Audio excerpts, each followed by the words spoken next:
funny because me and you talk about uh me and you talk about VL because me and you I would definitely say a pretty stoic. Like me and you are very pretty emotionally killed. Like we're not we as to be we're very vulnerable and transparent, especially with the help of therapy. But at the same time, me and you are very we don't wear our emotions on our sleeve No. type ordeal. We're very resilient. But me and you had this joke that we always crack about how V gets us to break down and Bro, cry. almost. She almost got me twice, bro. She almost got me twice. And it's crazy because it'd be like when she hit you. What was that last one we talked about? We said when she hit you with that. And what did the little boy say? Bruh, she asked, That's what that shit, bruh, right, she asked me how did little Mark feel. bro? When she hits you with that, bro, I don't care how strong you are, it gon' crack. And that was the thing, like and I want to definitely big her up because she's a black woman who's married and she don't have to deal with none of this. She can just be straight doing helping who she helps And there's in probably her more area. money in her dealing with women. Facts. Way more money, I'm sure. But here's the nuance. It's a nuance to that too. Women buy more frequently. Men buy at a higher price point. Yeah. So, for her to take time out her life and career to dedicate efforts towards helping black men, a black woman, a Haitian-born black woman, you know, that speaks volumes of her and she still keep to be able to do that because how hard it is to reach black men, convince them to do therapy, Right. sell market to them, and then do the actual work of conducting therapy day in day out, and still go home and be a wife. Bro, that shit draining.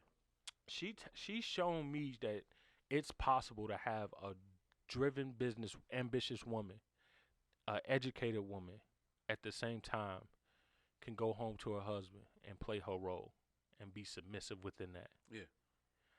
And that speaks volumes of the type of husband she got as well. Yeah. And it's not no theatrics. It's not no he's not the prototype you look at as he looks like a rising tide lift all boats type of alpha male raw hear me roar. He looks like I've never spoken to him anything, but just they look like a real black family. Yeah. It's not no Hollywood fiction shit. This is a real black family. And how she talks about him and talks about her role and everything in the household and everything, she normal like I just got so much admiration and respect for her, man. And it's like this is one black woman who's literally changing our society, and nobody asked her to do it. At all. Yeah. I agree. Nobody asked her to do it, and that was the thing that's beautiful. So I'm glad that I found her and I utilized her, and me knowing how skeptical I am about everything, and me knowing how Pessimistic, nigga. very true, very true, and me knowing how stoic you are about everything. When we're very we're very hard judges, so to for her to break through us, Bro, that's why I had to push it out there. Like every time I finish a session, I'd be like, I just put it out on social media or something like, yo, my therapist dope. Let me know if you need it's that information, cause it's crazy, and it's like, and and I want to also leave with this is that there's a lot of therapists in the profession. Mostly it's women still driven profession because the consumers are mostly still women.